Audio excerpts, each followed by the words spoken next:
ဟုတ်မှန်ဒီတိုင်းဆိုကောင်းစွာထိုးရမရှိတတ်ကုန်၏ဒီလိုပြောပရမတ္တရှုတံခန္ဓာပေါ်မှာရှုတတ်တဲ့ဉာဏ်အနေအချင်းတန်းပြီးတော့မှလို့ဒီလိုဝင်သွားတာဘယ်သဘောတရားကိုတွေ့တာပါလိမ့်မလို့ဆိုရင်အာမနာပါဏပပအာနာပါဏကမ္မထာရဲ့အပေါ်မှာဖြစ်နေတဲ့မြတ်ရဲ့ထိတိယုတ်နာရဲ့သဘောတရားတွေအနိစ္စဖြစ်ပြီးပြည့်နေတဲ့သဘောတရားကိုသိသလိုဘုဒ္ဓယုတ်ကာယရဲ့သဘောတရားမှာလည်းပဲအနိစ္စတွေတန်းပြီးပေါ်တာညောင်းနိစ္စကိုက်နိစ္စထုံနာခြင်းနဲ့ရောတာမောတာပူတာအေးတာတောက်နာမန္တမြရုပ်တရားကယောဂမန္တမြဘာပြတာအနိစ္စဒီလိုသွားသိသွားရှေးတိတာတွေကချုပ်နတ်တိရရဲ့အစမ်းထိုးနေတဲ့ဝေနာစိတ်သိစိတ်နဲ့ဖြစ်တဲ့တင်ညာစိတ်သိစိတ်နဲ့ဖြစ်တဲ့သင်္ကာရစိတ်သိစိတ်နဲ့ဖြစ်တဲ့ဘယ်စိတ်တွေကပေါ်ဖြစ်ပြီးတဲ့ခဏမစဲတဲ့တာဝကာလိကဒေါသအခိုက်အတန့်လေးမှာပဲပြတ်သွားပြီမရှိတော့ဘူးလို့ဒီလိုသိသွားတဲ့အနိစ္စဧဇာတိကခန္ဓာမှာအနိစ္စကိုကောင်းစွာနေအဖြစ်တဘာဝလက္ခဏာကိုရှုတိတတ်ပြီဆိုလို့ရှိရင်ဗဟိတာတွေအပတ္တနာရှိတဲ့ခန္ဓာတွေဟာလည်းပဲအနိစ္စအပြောပညာပါသဘောပရမတ်ရဲ့ဖောက်ပြန်ပြောင်းလဲနေတဲ့မမြဲမှုကိုတန်းသိသွားတာအဲ့ဒါကိုသဗ္ဗေသင်္ခါရအနိစ္စဒီလိုပြောသဗ္ဗေခတ်သိင်္ဂုံသောသင်္ခါရအကြောင်းပြုပြင်မှုရှိကုန်သောသင်္ခါရတရားတို့အကျိုးဝိပက္ခန္ဓာတို့သည်အနိစ္စအမြဲမရှိဘူးဖြစ်ပြတဲ့သဘောတရားရှိတယ်လို့ကောင်းစွာသိသွားတယ်ဂါသမှာဘယ်ကြောင့်မှဥပ္ပါဒဝယဓမ္မိနောဖြစ်တတ်ပြတ်တတ်ကုန်သောသဘောတရားရဲ့အပြောမဟုတ်တဲ့သဘောခန္ဓာပေါ်မှာကောင်းစွာဖြစ်တဲ့သဘောတရားနဲ့ပြတ်တဲ့သဘောတရားကိုတန်းသိသွားတာနော်အဲ့လိုဖြစ်ပျက်ကိုမြင်သွားပြီဆိုတဲ့အခါကျတော့ဥပ္ပါဒဝယဓမ္မိနောတဲ့ဖြစ်ကြပြက်ကြကုန်ပြီး၍နိရောဇန္တိထိုဖြစ်ပျက်သဘောတရားတို့ချုပ်ရလည်းရှိသေးတယ်ဒီလိုပြောချုပ်တဲ့တရားလည်းရှိသေးတယ်ဒေသထိုဒုက္ခဖြစ်ပျက်သဘောတရားချုပ်ငြင်းရင်သာလေဥပဒမောတဲ့ထိုချုပ်ငြင်းရင်သာလေသူခေါ်ချမ်းသာရဲ့တရားပဲတဲ့ဖြစ်ပျက်မှမချုပ်သေးဘူးဆိုရင်ဆင်းရဲတဲ့တရားပေါ့ဖြစ်ပျက်ချုပ်ငြင်းတဲ့တရားသာလေသူခေါ်ချမ်းသာတဲ့တရားဖြစ်တယ်လို့ပြောတာအဲ့လိုဖြစ်တဲ့ဘောပြက်တဲ့ဘောကဒုက္ခဖြစ်တာလည်းပြက်ဖို့ချမ်းဒုက္ခပြက်ခြင်းကလည်းပဲဒုက္ခသင်္ခါရအနိစ္စပေါ်မှာဆင်းရဲတဲ့ဒုက္ခတရားဆိုတဲ့သဘာဝလက္ခဏာကောင်းစွာသိသွားတယ်ဓမ္မညအိဋ္ဌဓမ္မညဒုက္ခကနေသဘာဝအိဋ္ဌဒုက္ခကိုသဘောခန္ဓာပေါ်မှာပရမတ်ထူးသွင်းပြီးတော့သိတဲ့ဉာဏ်ကတန်းပြီးတော့ပါသွားတာ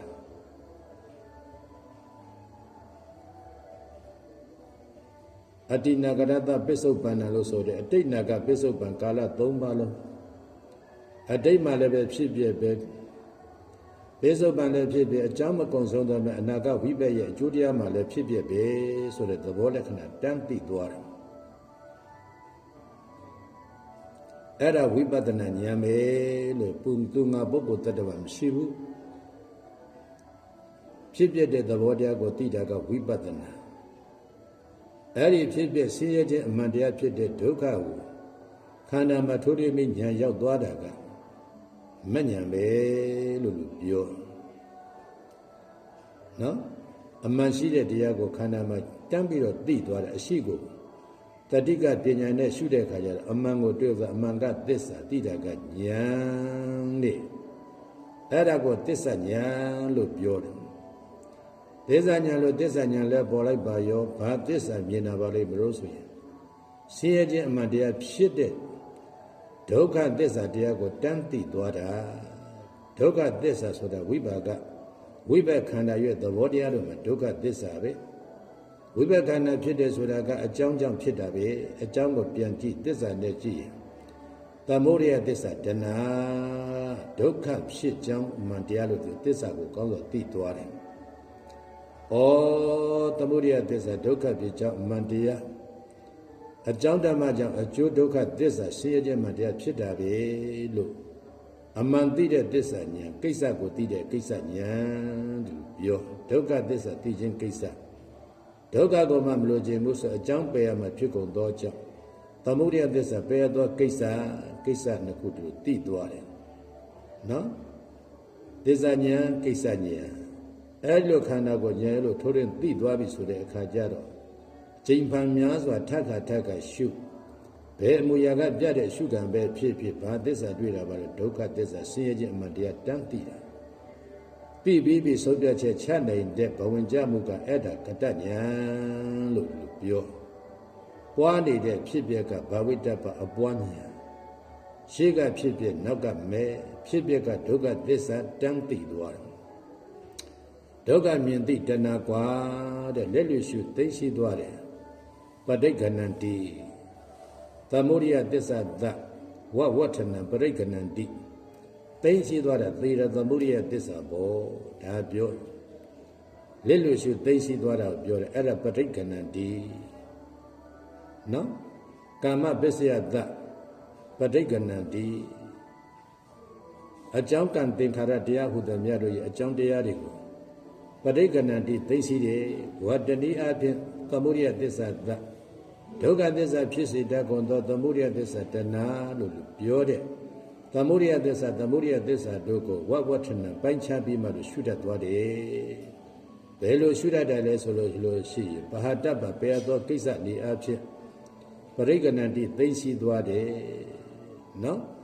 အဲ့ဒါကိုပဲပစ္စပရိက္ခဟညာလို့တနည်းအားဖြင့်ပြောတနည်းနေအားဖြင့်အမြင်စင်ကြယ်မှုရှိကုန်သောကင်္ကာဝိတရဏဝိသုဒ္ဓိအပိုင်းကိုဒီလိုရောက်သွားတယ်ကင်္ကာဝိတရဏဝိသုဒ္ဓိအကြောင်းသိရှိလို့ဆိုရင်အကျိုးဝိပါကလာစရာမရှိဘူးအခြားတစ်ဖက်မှာဝိပါကအကျိုးတွေချုပ်ငြိမ့်တဲ့သဘောတရားရှိတဲ့និရောဓအဲ့ဒီလိုထိုးထွင်းပြီးတော့အမှန်ကိုသိတာကသစ္စာនិရောဓသစ္စာပွားရှုနေတာကမက္ကသစ္စာလို့သစ္စာနုလောမိကသမာဓိဋ္ဌိဉာဏ်ကလည်းရောက်သွားတယ်သစ္စာနုလောမိကသမာဓိဋ္ဌိရောက်သွားတဲ့အခါကျတော့တဲ့ရှုကံပေါ်တိုင်းမှာဖြစ်ပြကဒုက္ခသစ္စာရှုသိနေတာကမက္ကသစ္စာအကြောင်းနဲ့သိသိသွားတာကသေရသမုဒယသစ္စာသိသိမှုရှိတာကသမုဒယသစ္စာအကြောင်းသိရှိတဲ့အခါနောက်ခန္ဓာလာစရာမရှိတဲ့ဝိပါကအကျိုးချုပ်တာကနိရောဓသစ္စာပွားသိလိုက်တာကမက္ကပဲလို့သိသွားတယ်နော်အဲ့ဒါသမာဓိဋ္ဌိကောင်းစွာမြင်ခြင်းဒါပြောတယ်နောက်ရှိကဖြစ်နောက်ကမက်တစ်ချက်မှာကိစ္စ၄ချက်ပြီးသွားတယ်အဲ့လိုပြီးသွားပြီဆိုလို့ရှိရင်ရှုသိစရာအနေအချင်းခန္ဓာမရှိတော့ဘူးဖြစ်ပြမြင်ပြီးဖြစ်ပြမုံဖြစ်ပြဆုံးတော့လက်ရှိခန္ဓာမတွဲတွဲလို့နောင်လာဘဝလည်းမတောင်းတတော့ဘူးကြောင်းကြဇွဲဖြစ်ပြမဲ့အပေါ်မှာနိဗ္ဗာန်ရမဏကုရမှာသမ္မာသင်္ကပ္ပကောင်းစွာကြံသိသွားတယ်ဒီလိုပြောသင်္ခါရဖြစ်ပြတရားကနေအသင်္ကတမဖြစ်မပြတ်တဲ့ချုပ်ချင်းငြိမ်းချင်းရှိကုန်သောနိဗ္ဗာန်ရမဏကုရမဏအာယုံကပြေးကတ်သွားတယ်အဲ့ဒါဆိုလို့ရှိရင်အနုလောမဂေါတရပုညာဆိုတာဒါပြောတာပရမတ္ထနိဗ္ဗာန်ကိုကောင်းစွာမြင်သွားပြီပထမဝိပဿနာဉာဏ်မှာတော့ပရမတ္ထစိတ်စေတသိက်ရုပ်ရဲ့ဖြစ်ပြသဘောတရားကိုဝိပဿနာဉာဏ်နဲ့သိတယ်။ဒေသလေးပါးမြတ်တရားတွေကိုတဲ့တမ္မဒိဋ္ဌိကောင်းစွာမြင်ပြီးတဲ့အခါကျတော့ပရမတ္ထနိဗ္ဗာန်ကိုတမ္မသင်္ကပ္ပကောင်းစွာကြံသိသွားတယ်။အဲဒီလိုပြောတမ္မဒိဋ္ဌိတမ္မသင်္ကပ္ပပညာမဂ္ဂင်ပါတန်းပါသွားတယ်။အဲဒီပညာမဂ္ဂင်ပါတန်းပါသွားတယ်ဆိုတာကရှေ့ကဘာရှိတာပါအရှိတရားရဲ့ပရမတ္ထပေါ်မှာတတိလို့ပြောတဲ့သမာဓိမဂ္ဂင်ကတန်းပါနေပြီးသားဖြစ်တယ်။သမဝယမတမ္မာတတိတမ္မာသမာဓိမဂ္ဂင်၃ပါးကလည်းတန်းပါတယ်။အဲ့ဒါကိုမဂ္ဂင်၅ပါးမဟာကုသိုလ်ဉာဏ်တန်ပြုတ်စိတ်နဲ့ရှင်ကုန်သောမဟက်ကုတ်စိတ်နဲ့ရှင်ကုန်သောလောကီမဂ္ဂင်၅ပါးအကြောင်းတရားရှိကုန်သောကြောင့်လောကီမဂ္ဂင်လို့ပြောပရမတ္ထနိဗ္ဗာန်ကိုအာရုံပြုကုန်သောကြောင့်လောကုတ္တရဉာဏ်တန်ပြုတ်တာအထင်ကြီးကိုမက်ကောဒီလိုဆိုတဲ့အတွက်လောကုတ္တရဉာဏ်လောကုတ္တရဉာဏ်ဒီအဖြစ်ဘာရှုတာပါဆိုနိရောဓနိစ္စနိဗ္ဗာန်တိတဲ့နိရောဓနိစ္စနိဗ္ဗာန်တိဆိုဘာချုပ်ငိမ့်တာပါလဲဆိုဝိဘကခန္ဓာအကြောင်းချုပ်လို့အကျိုးချုပ်သွားတာပေဇာနာခန္ဓာနိရောဓနိစ္စနိဗ္ဗာန်တိအလုံးစုံသောခန္ဓာတို့ဤနိရောဓချုပ်ငြိမ်းရသည်နိစ္စချုပ်ငြိမ်းမှုမြဲကုန်သောနိဗ္ဗာန်တိနိဗ္ဗာန်လို့ပြော ဘာနဲ့မြင်တာပါလဲဆိုဉာဏ်နဲ့